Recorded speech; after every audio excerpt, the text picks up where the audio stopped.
Hi, Ancient. Hi. Hi. Hello. It's Ancient. It's the guy. It's the guy. Uh, Mr. SCP himself. You may know him for making a round-based SCP game Yeah, I 6 years made ago. a SCP game once. Yep. I guess twice. Yeah. Twice actually. Maybe three times. Was it not three times? You It's three had. now. It's three now. No. Because you had rBreach, and then you had the revamp, but it was the revamp before Exodus. So it was like Mm. pre-Exodus revamp, which is what it looks like right now. And then you had Exodus, and now you have Redux. So technically, you've made four SCP games. I didn't make Exodus or the revamp. They're both stuck in development now. Yeah, they are still stuck in development hell. But I'll That's gladly take the title of Mr. SCP, even yes. if it's maybe not quite earned. What caused you to stop enjoying working on development for your Roblox games? What at the start started to like give you the sign that like, oh, I'm not enjoying this as much? As with most problems you face as an adult, it's a complicated problem that's the result of multiple things all kind of compounding on top of each other.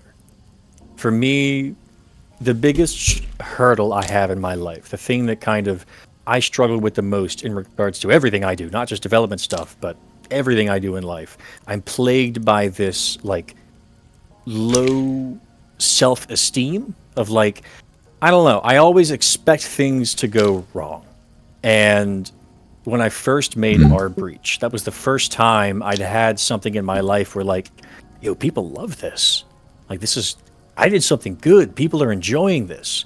And then as other issues that I'll talk about started happening, like my I guess enthusiasm about it and my confidence in my ability started to drain. And as that became, I guess, as my self-esteem shrank, as did, I guess, I don't know, I feel like it kind of magnified the other Right. problems that were weighing on me. I found out that while I'm not a great developer, I am a better developer than I am a project lead. So as the project got bigger and bigger, and I started hiring people to help develop for me, I had Neon for a while. He was like a map maker. He did a couple other things. Hostile joined. There was Dice. There was Axel. I started bringing all these people onto the project, and I found out that I'm not a good project lead. I'm pretty stubborn.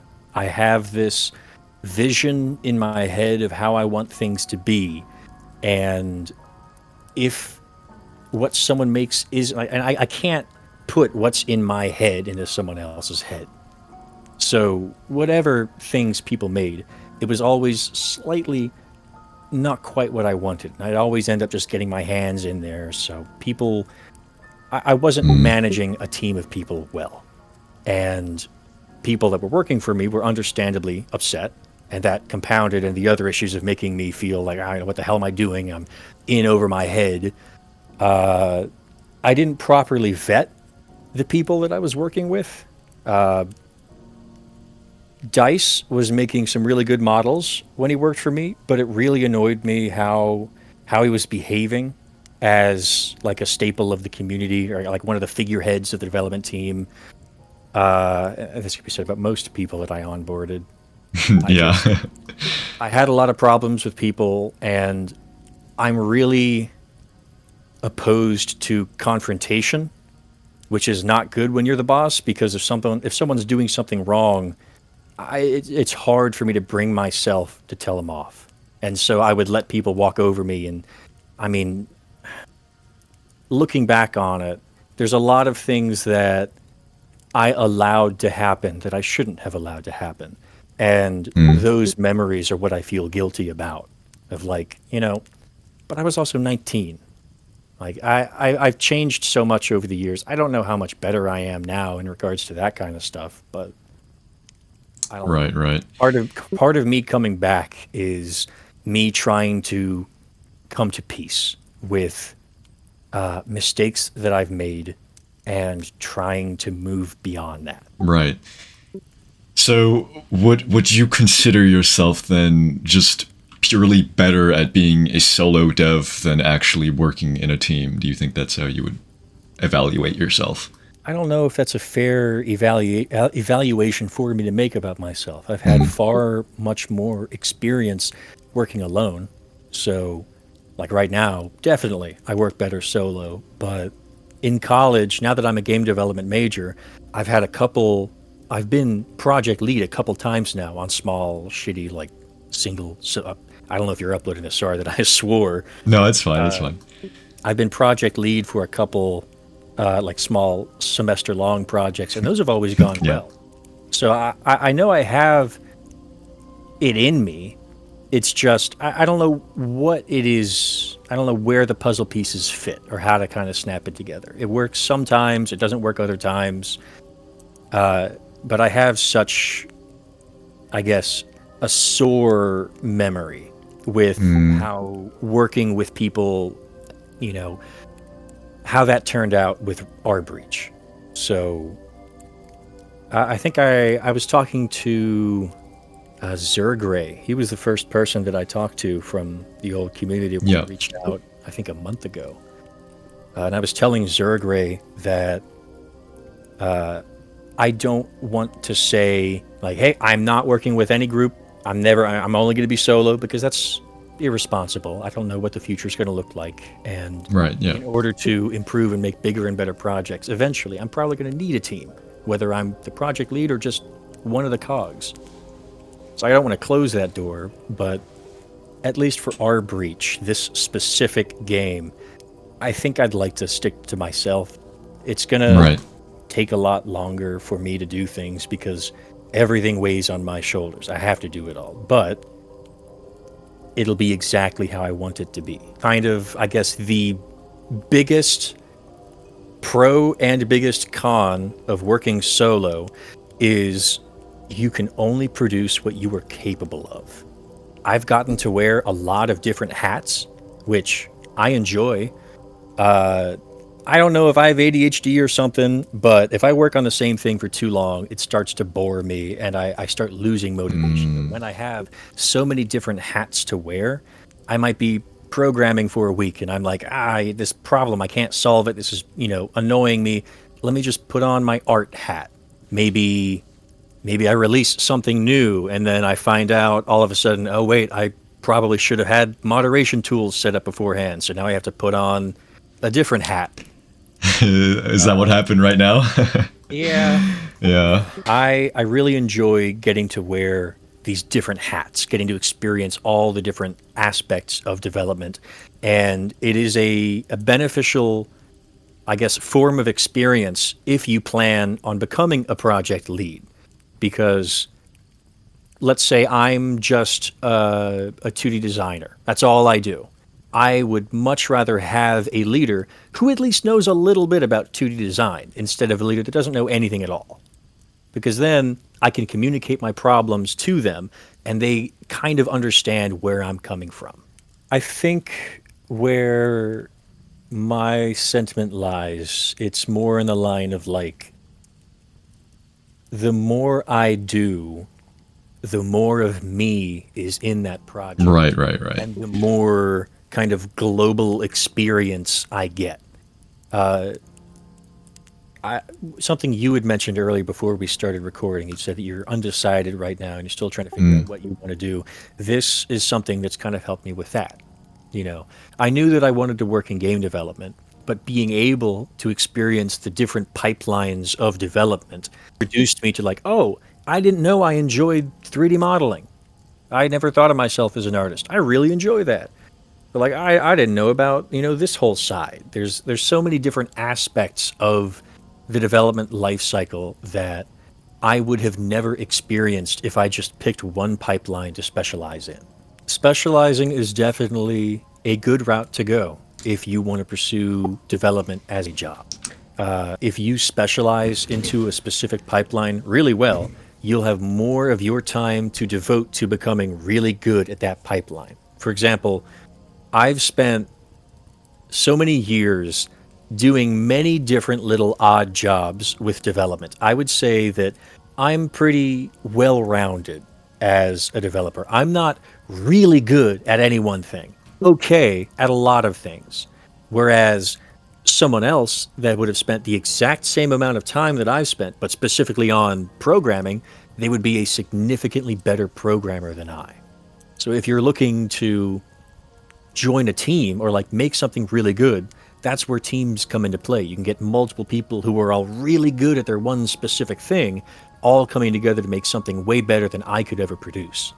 It's just that I recognize that I don't work well with other people, and I have a very specific view of how I want this to turn out, that I feel it would be easier for me to just work alone, even though it takes longer for it to get done and there's more responsibility on my shoulders. It's what I want. It also means what I produce is capped at whatever it is I'm capable of.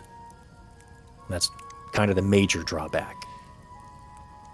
So yeah, you've taken like a jack of all trades approach to this, and yeah, that's my philosophy. I'm doing this because I want to, not because I'm pursuing a career out of it. If that happens, awesome. But that's not what I'm trying to do. Let's move on to getting into why you disappeared, matter of fact. So, and this is the like top question, you know, like everybody wants to know this, right? And it's become a whole meme where like people will be like, oh, Ancient got shot in the Bronx or something stupid like that. And yeah, like a lot of people just assume you're dead because, I mean, what other reasonable conclusion would you make out of that? But yeah, the question really is just where have you gone? Where have you been for so long, and why did you disappear, really? All right. Well, I'll explain where first. When I first left the community, how was that? I think that was around the time that COVID was first starting, if I remember correctly. I was still in college at the time, and one of the people that I was renting a suite with had dropped out because of financial issues. So with COVID starting, our tuition increasing, and one person leaving the whole payment plan for the suite, my tuition like doubled. And oh wow, the course was going online. I was not doing well at all with the online classes. I was not good at I did not have the self-discipline required to keep myself engaged with all of my classes when they were just on my laptop. So I actually dropped out of college. I think it was the first semester that COVID had happened. I picked up a job, and my idea was I'm just going to work until classes go back to being in person. But then I got distracted with the job, and I ended up working there for 2 years. I started working in warehousing. I became a ship clerk. My job was managing all outbound trailers. So at the end of my career there, I wouldn't say career, but at the end of my job there, I was handling thousands of packages. Just every single trailer that had to leave the building, it went through my hands. And I really enjoyed that job. I really enjoyed logistics. I had a lot of fun there. And my backup plan for college was like, if all this stuff doesn't work out, I'll probably just look to go back to that. I did that for 2 years, and by then college classes were back in person. I'd saved up a good amount of money from my job, so I quit and I returned to college. And I think I'm getting into my 4th semester coming back. Credit-wise, I'm a senior, and so I have 1 year left until I graduate. So you're still in college then? Yes, I'm still in college. Right. Actually worked out really well because the semester that I came back to college was the first semester that they started offering game development as a major. So my major right away. It worked out perfectly. Nice. Like they were waiting for me. They were. It's a sign. That entire time then, let's say September 2021 and throughout, it was spent completely off, and you were in your new job, obviously. And I guess the other question that comes right after is like, why did you decide to take a stark difference from being like present online? Why did you decide you're not going to even, touch Discord, talk to anybody? Like I mentioned earlier, that I think the biggest hurdle for me, my biggest character flaw, is that I lack self-confidence. When things started getting complicated with the revamp, quick lesson for anyone that ever wants to develop any kind of project ever,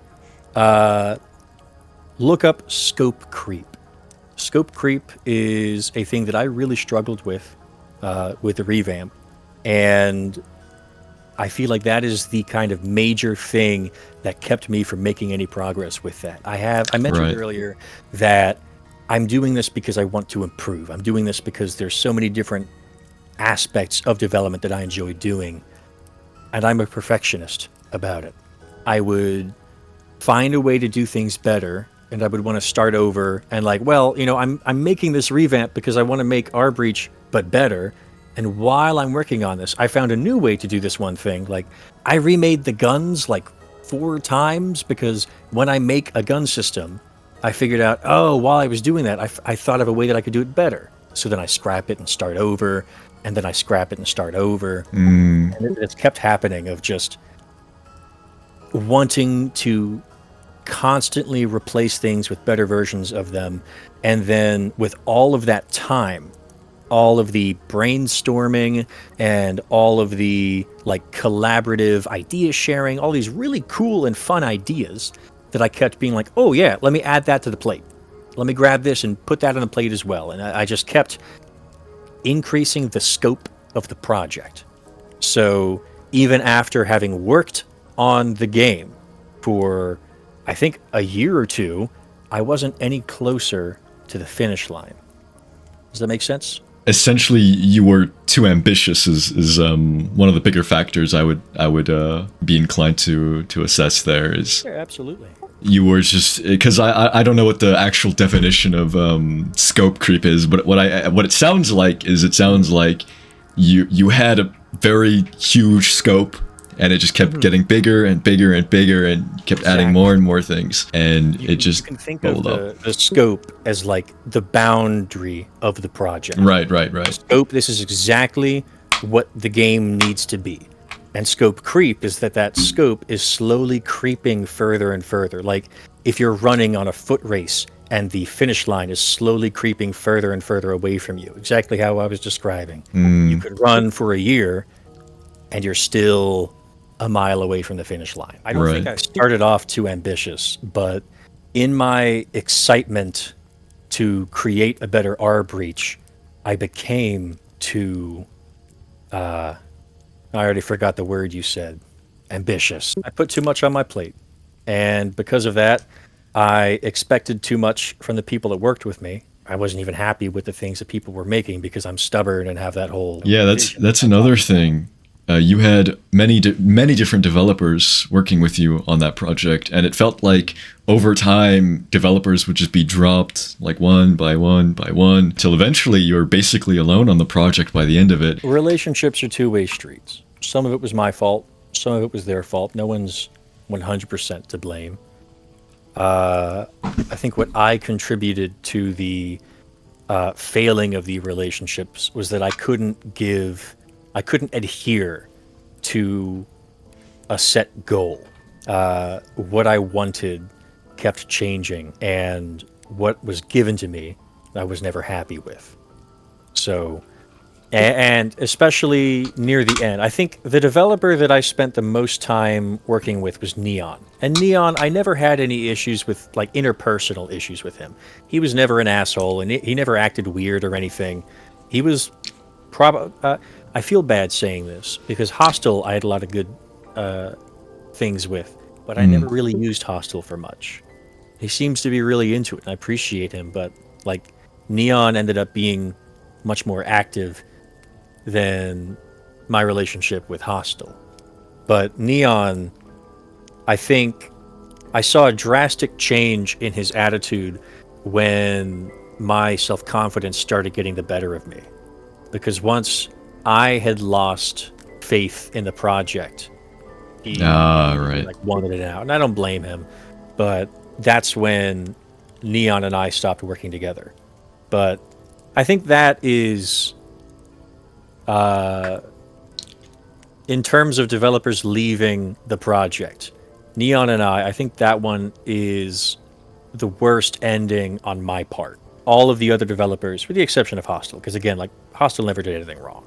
But like Dice and Axel, you know, Right. I feel like a lot of that was also on their behavior. I'm no saint. I'm not gonna. Yeah, of course. Yeah, and I don't blame you. Like, a lot of, like, from, at least from what I observed back then, it was like a mixed bag. It always felt like it spurred from like misunderstandings, and it ties back to, like, you know, you just not being built for or at the time not being built for a team leader position, and perhaps everyone was pretty young back then. Again, like everybody was young. In fact, I think by then Neon would have only been like teenagers still.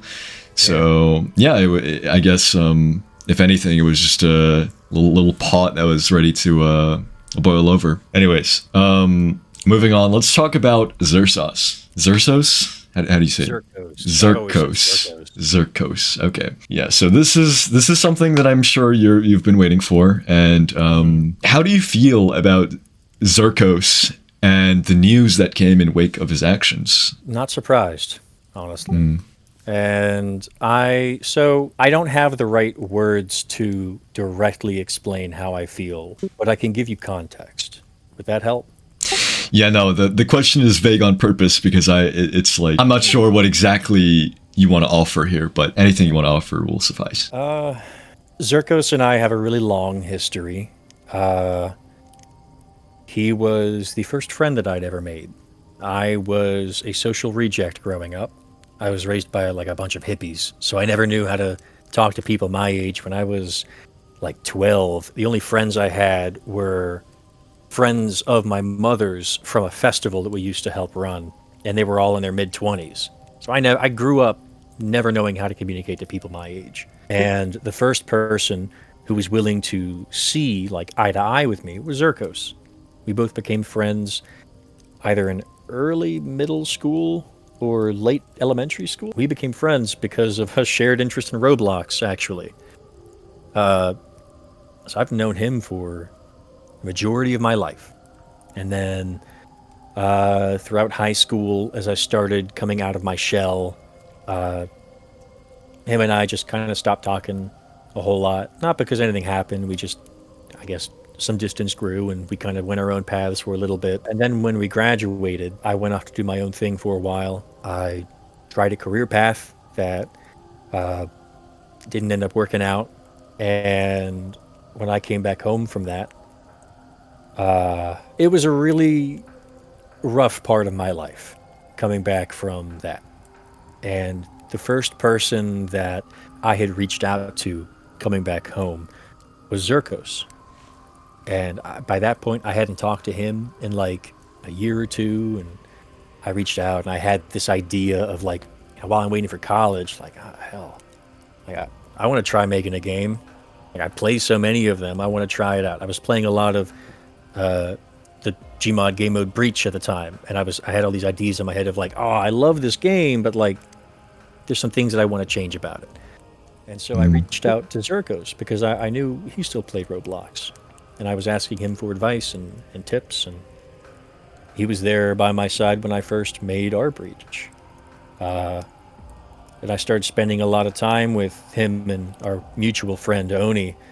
I spent a lot of time with them on Discord calls. And, I remember I learned pretty quickly that while Xercos and I hadn't been talking, he changed a lot. He had they had turned, I don't know what happened, but while I wasn't talking to him, he became a groyper. These are extremist alt-right white nationals. They watch this guy Nick Fuentes, who's also white nationalist, and hearing them talk candidly about these things in Discord calls together, it made me uncomfortable because these are things that I did and I still do vehemently disagree with. But Xercos and I had this pre-existing kinship. Like he would say these things. It was never directed at me. It was never hostile. It was always, I took it from the position of like, let me be respectful, let me be tolerant. This is someone with a different perspective of the world that I can learn from to see like why they think that way. And it was initially that, but I feel like the more comfortable he got talking to me about some of those things, the more he let out. The things that came out from the video, these are things that I already knew about him, that I was just ashamed to admit to myself, like, I was okay with tolerating that. And now that it's been so long, when I left the community, I stopped talking to everyone. I stopped talking to the moderators. I stopped talking to members of the community. I stopped talking to Xercos and Oni, all kind of grouped together with this one really painful memory. So I just stepped away from everything. So however long it's been since I've talked to the rBreach community, it's the same amount of time that it's been with Xercos.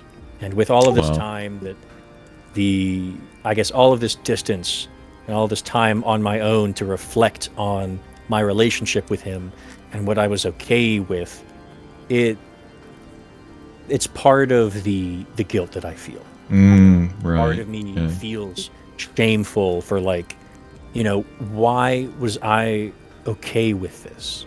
I don't know. When I first made rBreach,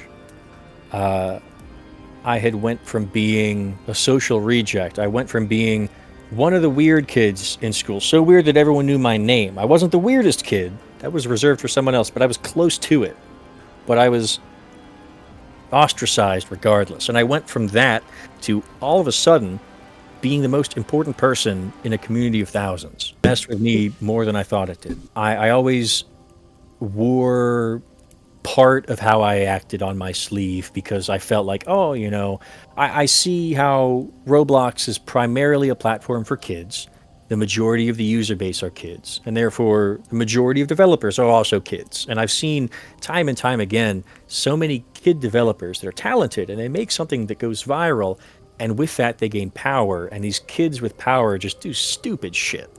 And I was always proud of like, I never used my power for bad. I never targeted a group or anything. I never, used my power to affect other people negatively.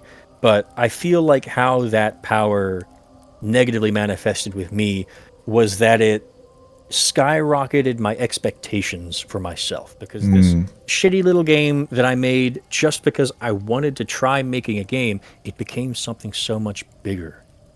It became something so much more important, and that controlled me too much. And these are all like imagined expectations that I had of other people. You know what I mean? Some of it would have been expectations from people in the community, but like there's always going to be people shouting random stuff. I mean, when I opened up the game today to test it to see what the hell would happen, people were asking me if I added 682. Like, of course not. There's always going to be people wanting things that may or may not be feasible. It's difficult. Xercos was the first friend I had, and for a while he was my closest friend. And I think because of that, I was willing to overlook some really negative aspects of who he was.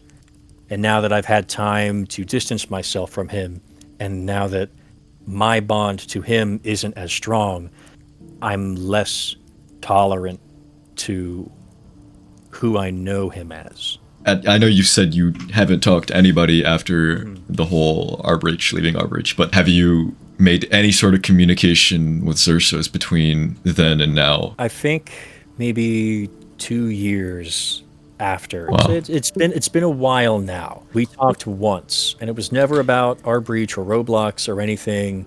Him and someone, I forget who, they were playing Lethal Company and they wanted me to join, and I played Lethal Company with them for a little bit.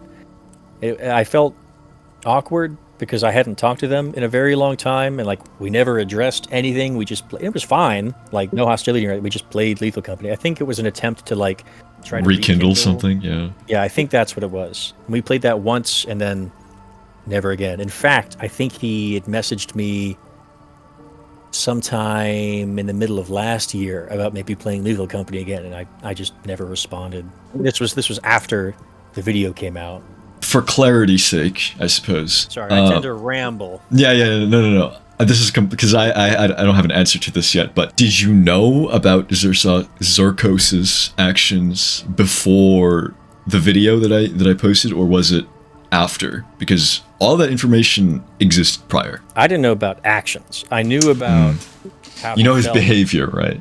Yeah, I know his behavior. I know how he feels, but I didn't know about any actions. Right. Okay. So it was after, I guess, seeing those actions where do you think you saw like, okay, that is like a line has been crossed, perhaps? Like where do you stand before and after, I suppose? I don't know. That's a hard question to answer. Because I mean, it's fine if it didn't really phase you, because again, as you know him, what that is like basically what you'd expect, right? Yeah, as you've described.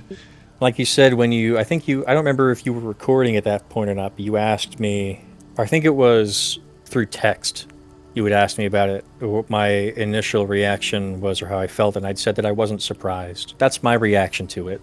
I knew that that's how he felt. I knew that's what his behavior was, and to see that there's no actions tied to it, I'm not shocked. I'm not surprised. I was hoping that it wasn't the case, but clearly my hope was misplaced. I don't know if I just expected something else, or what, for it to magically go away? I don't know. Yeah, that's fair. This is a really bad comparison. It's kind of extreme, so don't hold me to this. But like, you know how like the mother of the Columbine shooter still loves his or her son, even though he's a monster. Right. There's still that kinship. You know, there's part of me that still likes him, and it's hard. It's the two different competing feelings of like, this person's been important to me for so long, but also this isn't right, and like it. I think that's completely fair. I think there are plenty of at least people who will be watching. They have someone, you know, in their lives that they love to death, right? Or maybe just a friend or like a best friend. I personally have a best friend that I've had for like 12 years now, right? Since I've known him since elementary, and we've talked, and we're still active, and we still do talk every single day. And if I heard anything coming out about him the way that, you know, you heard Xercos's actions, I would be enraged. I would be enraged, but at the same time, I couldn't break it full. I couldn't break that connection fully. And I think that's what you're getting at, is that it's impossible to just get rid of all that time spent bonding and having memories together. You can't just get rid of that in one go. Being an adult is difficult. Sure is. I don't think there's a better way to say it. All right, let's move on to something a little bit more positive. Okay, so we've been sulking a lot now. We've talked about a lot of things regarding your past, but let's focus a bit more on the future. What you have planned, really. So obviously you've made rBreach Redux. That's the name. And I suppose the first thing I thought of personally when I saw that is like, what is your goal? What's your goal with the new project? Where do you see yourself going with it? Well, my motivation behind the project was, you know, I never stopped wanting to make things. Been a very long time since I've published anything on Roblox, but I never stopped making things. There's a lot of small projects that I would start and work on a little bit to cure the boredom. I started working on this. I do want to revisit that at some point. I had a lot of fun working on this, but I had this like 1v1 team-based shooter where you had to like manage an entire squadron of people, and you'd fight alongside them, and you could like control specific guys or jump between them. I had a lot of fun working on that, and I'd like to revisit that at some point. I worked on this like fishing thing for a little bit. Had a lot of fun with that, but I'm not much of a Like, I don't play fishing games. I don't know. Right. Like, it just like possessed me for a couple months there. You know, there's a couple things that have come up over the years, and I've always enjoyed making things, but I've never been able to finish something, because anytime I started putting in a good amount of time into a project, I'd start thinking about rBreach again, and I'd start feeling like what am I doing? I shouldn't be working on this. I should be doing rBreach, because of the unfulfilled promises and just the way that I'd left things. The longer I would work on a side project, the guiltier I would feel. And after years now of doing small things on the side, I was talking to my mother a couple of months ago. About like 6 or 7 months ago, I went on a walk with my mother, and I was talking to her about it. Because I had gotten a call from Xercos, and I didn't pick up or anything, and it started bringing back all the memories of rBreach and the community and how everything ended, and we had just gotten to a trail. So I brought it up to my mother, and we were talking about it, and she's out of the loop of everything. So I kind of explained, what was happening, what kind of led up, and the ending of everything. And I explained to her that, like, I still want to make things, but, like, part of me is worried that, like, if I've been working on an alternate account. I made an alt to start working on studio stuff because I didn't want people to harass me or start messaging me or asking me about rBreach. So I made an alt to work in peace. And I told her that, like, I'm making stuff on here, and like the ideas crossed my mind of making rBreach stuff again. But if I made another SCP game, would I upload it on my alt and just start over, fresh, go to paint, no history? Like, I've made a community once before, I can do it again, and just move past all of the memories? Or do I use Ancientroboman because that's what people are looking for, and I have a community there waiting for me? And she talked me into trying to work on rBreach again. And, well, here we are. I had initially made random map generation for this dungeon crawler project thing I was working on. And it worked well. It worked perfectly. And I was really happy that I'd finally figured out random generation. And then the idea came to mind of, this is what I wanted to do with rBreach. And then the call happened, and the walk happened, and she inspired me to try turning it into rBreach. So I'm here because of your mother. Not only because of my mother, but yeah, directly because of my mother. But like the motivation behind it, I see the Redux as a sort of maturing of the game. Right. As I've matured and as I've developed, I want rBreach to reflect that. As I told Zergray before, I don't know if this is me returning for good. I'm big time developer now. I'm doing this all day, every day. I don't know if that's the case. Right. If I'm just here for a little while to get this to where I want it to be and then move on. I don't know. But I'm having fun working on it again, and I hope what comes next people like. That's all I want. Again, you have done it once before. And of course, everybody knows what you're capable of. I guess that also means there is like pressure applied to you. Obviously, you could have used an alt and just went like, "Hey guys, I'm this new guy. Human robo like robo dead or something. I don't know, something stupid like that. But like modern human woman, we're calling me on Discord. Modern human woman. Yeah, there you go. But the thing is, obviously, you'll have those like people with their tinfoil hats that probably end up finding out that you're the same developer anyways. They'd figure out a way.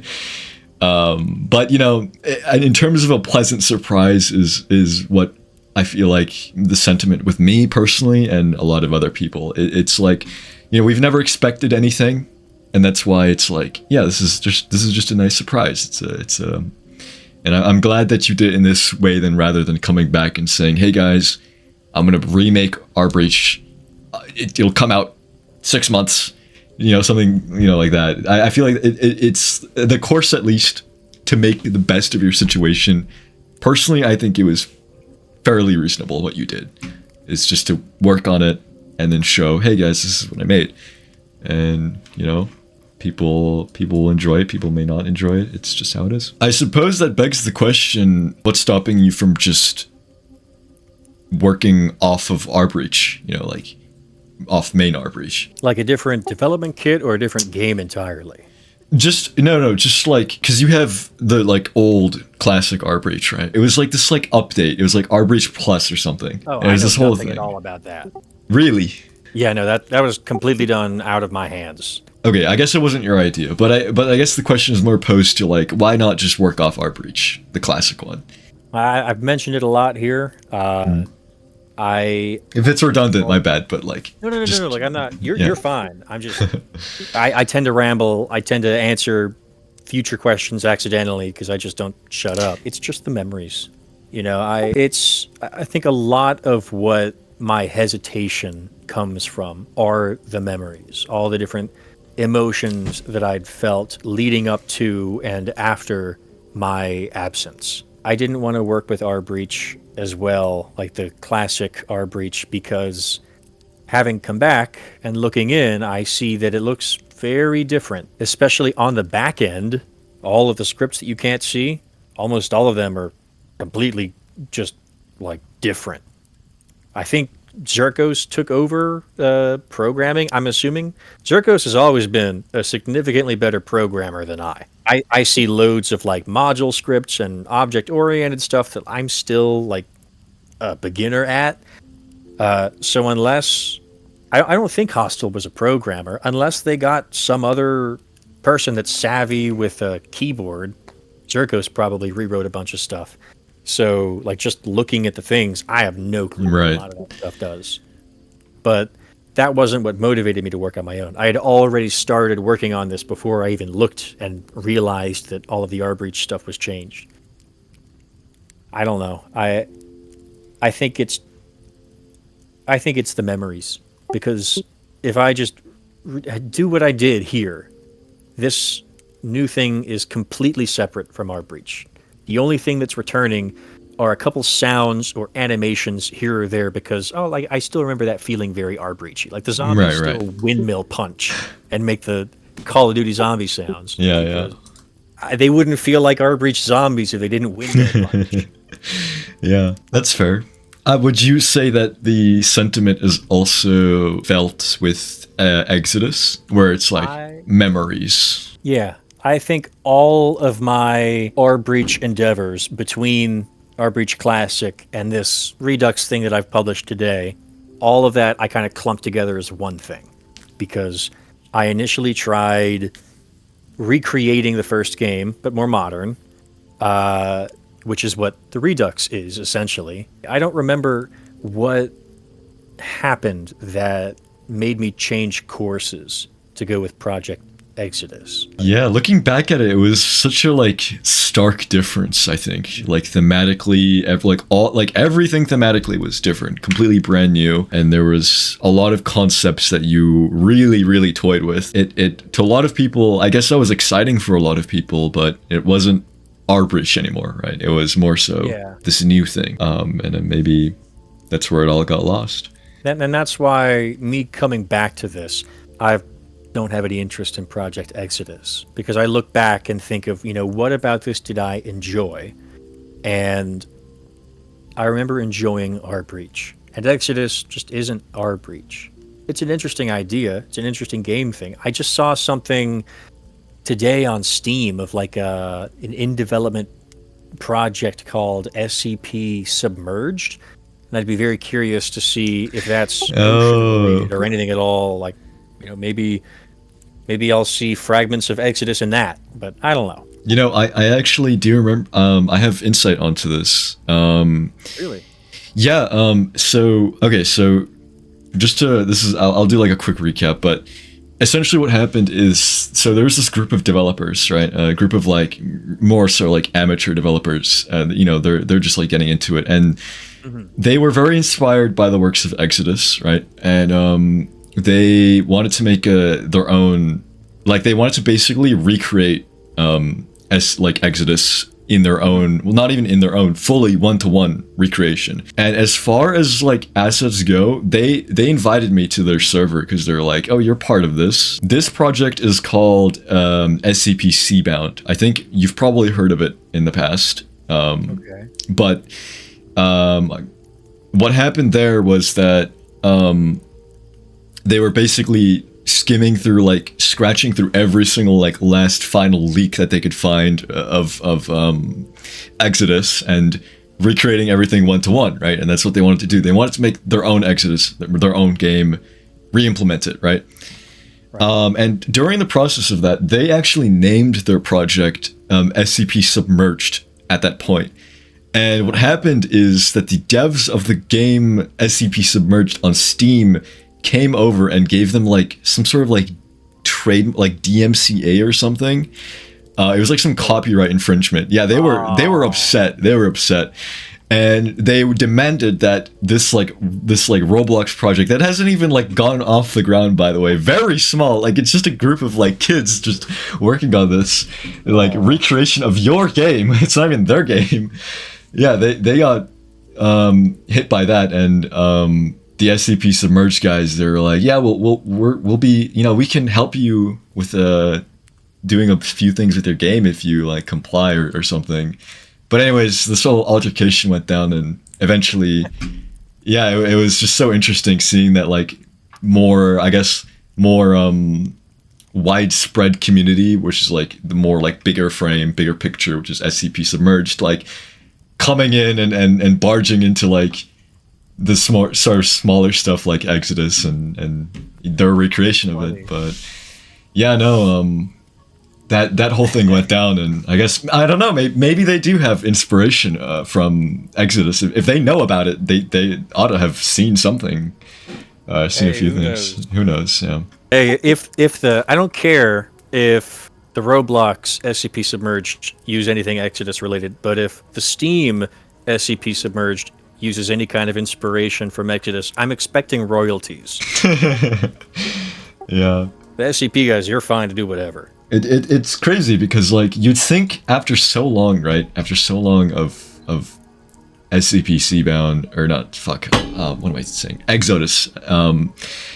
After so long of like not having anything even brought to light about it, that these devs would like, people would forget and people wouldn't care anymore. But in reality, the efforts to continue making things for it have continued to thrive in like sort of like niche spaces for years now. So yeah, it really comes to show as a testament to how big, I guess, rBreach was, and how big the revamp was, how big the hype of that entire thing.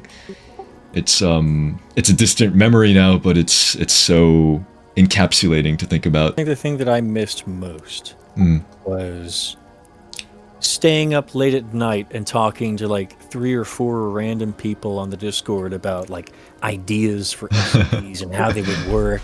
Or sometimes we'd get like a small group of like maybe 7 people from a different Roblox SCP game community, and they would jump over and we talked to them for a little bit. I got to talk to so many random like Roblox developers that I would have never met otherwise. The like community aspect of not rBreach and not Roblox, but like specifically like the Roblox SCP, because there's so many people that would jump between communities. Like everyone knows everyone. Yeah. Is that something that you long to have happen again? I suppose try and recreate that like feeling of talking with random people, because I'm sure it'll happen naturally, but I guess it's like, do you like, I mean, you've been dancing around the idea of making a server for the Redux, and I guess whenever that happens, whenever you choose to do that, maybe that's something that you're looking forward to, is just being able to talk to a community again, in that way of like, hey, I really like this, I have some ideas for you, and you have that sort of back and forth. I've been dancing around that because I don't have a solid answer yet. Right. You know, there's parts of it that I miss, parts of it that I miss I miss longingly, like the community aspect that I was just talking about. And there's parts of it that I don't miss. Not so much, yeah. Like I said before, I'm a better developer than I am a project lead. I think that also goes for community manager as well. I think community manager is somewhere in between those two. Community was something that I really enjoyed, but near the end of it, it became my life. All day in the Discord, managing people, banning alt accounts, just talking to people, and that's all I was doing. I was just on the Discord all day. And after a long while, I started realizing, like, wait a moment, I want to make the game. I don't want to just pay other people to make the game for me. And then I babysit a bunch of people on Discord and, like, have to ban someone when they post a picture of Thanos' cock. God. Oh, I remember that one. I don't. What the fuck are you talking about? You don't remember that? No. That was a big thing. That was like... What do you mean this is a big thing? Incident. Some random person joined the Discord and immediately started posting pictures of Thanos holding his dick. So we had to revoke image permissions for new users. They had to be on the Discord for like a set amount of time before they could embed pictures. And people gave me a stink about it. But I was like, come on, man. There's kids on here. You can't post dicks. Oh my god. Was this I don't know why that memory just came That's a very interesting particular moment, I suppose. Nowadays, communities, a lot of owners, some opt in not to make a community at all because they're, they just prefer. Like, again, I'm friends with a couple of other devs, right? And I've been with, like, along their journey. I've seen them start and then to finish. And one of them made, like, a combat game, and they made this game, it popped off, and the one thing that they've stayed consistent with is, like, I'm never making a server, never making a community, never doing it, I'm not going to try it. And it's like, honestly, nowadays, that's, like, not even, like, an unreasonable thing anymore, because managing a Discord server, having to go through the hoops of that is such a exhausting process for a lot of developers. It is not something they should be worrying about when they want to make a game. And that's not something they should concern themselves with. And yet they do. And even if you tried, like, yeah, here's a community manager to do it for me. Well, what happens when that community manager, deviates? Then it's your issue again. Exactly. And it's that whole sort of back and forth, I guess. And yeah, it makes perfect sense as to why you feel conflicted. And I don't blame you for not straight up going like, oh, here's a server, go join it, guys. And then it's like, oh, here's all the issues that comes with a server, because there's a lot of them.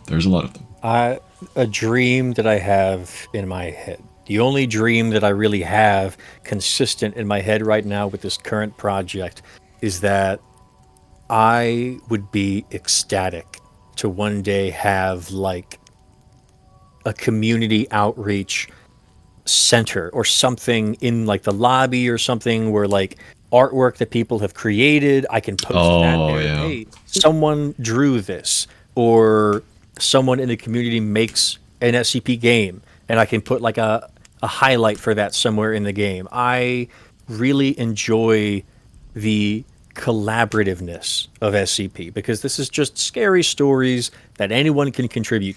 I don't own SCP. I own rBreach, but rBreach is so infinitesimally smaller than the SCP community at large.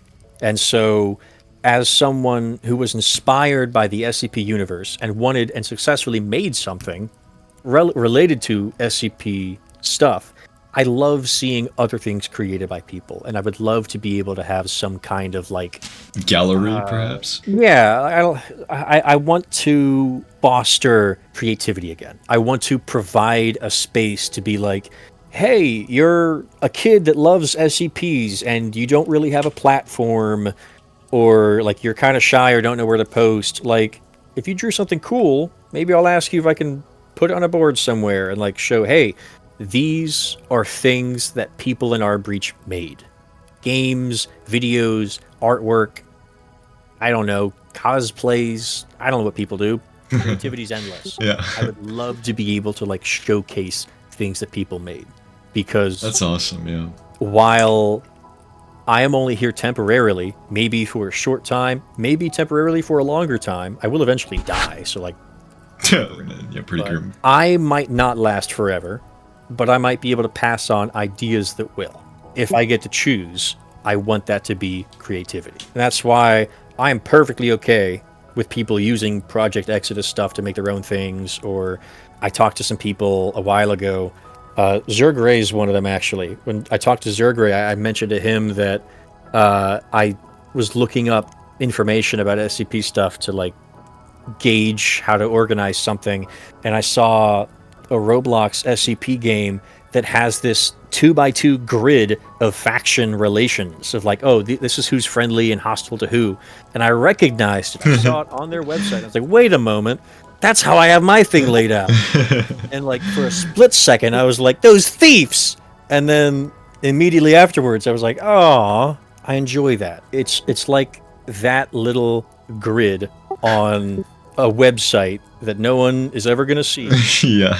Is a piece of me that has expanded beyond rBreach and is now just festering in the internet zeitgeist, you know? That is a rather like cute thing to think about, and again, that reflects through some like the SCP Submerged or like the Roblox SCP Seabound. That whole thing is like, again, that whole thing is festering in its own. It is like the most niche. It cannot get more niche. It cannot get more niche. Really, it can't.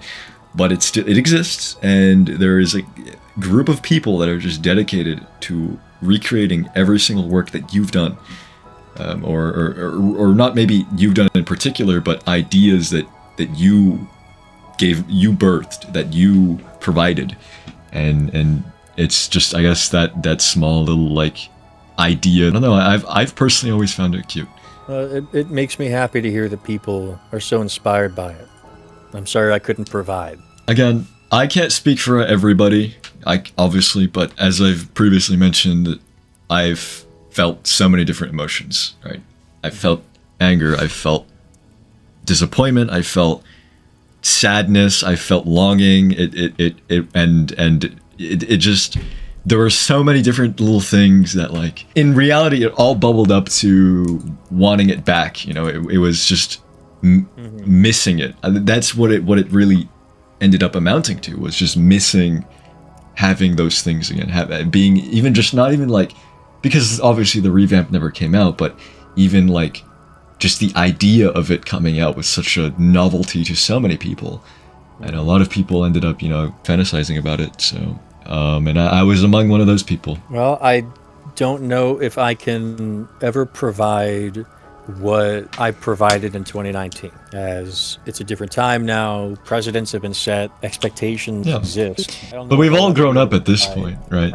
We've all grown up, and I'd hope by now we've all, at least, you know, most people have moved to other things, to at least, you know, busy themselves. And I feel bad for if you're still like, when's the revamp in like 2025? I don't know what to tell you, man. If I ever do end up making this community Discord server, I'm sure that will be asked constantly, if sarcastically. It definitely, actually, because even for me, even after I made that video, I realized, oh wow, people won't stop talking about the revamp. They won't stop asking.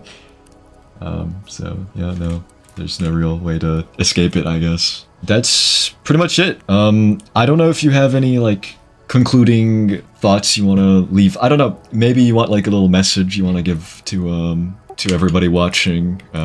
Perhaps something. I've never been good at that. Because to be fair, look, this is like, okay, technically not the first time, not your first presence after 6 years. That was with Xercos, I believe. But I guess cohesively, this is the first time you've sat down and talked everything through. So I guess I'll reiterate this. I said this in the rBreach. I used like server messaging, big red text. I said this to everyone when I reintroduced myself a little over a month ago, but I think it's worth saying aloud. It's been a very long time since I've done anything on here. And I'm sorry that it's been so long. I know it's meant a lot to so many people. It meant a lot to me too.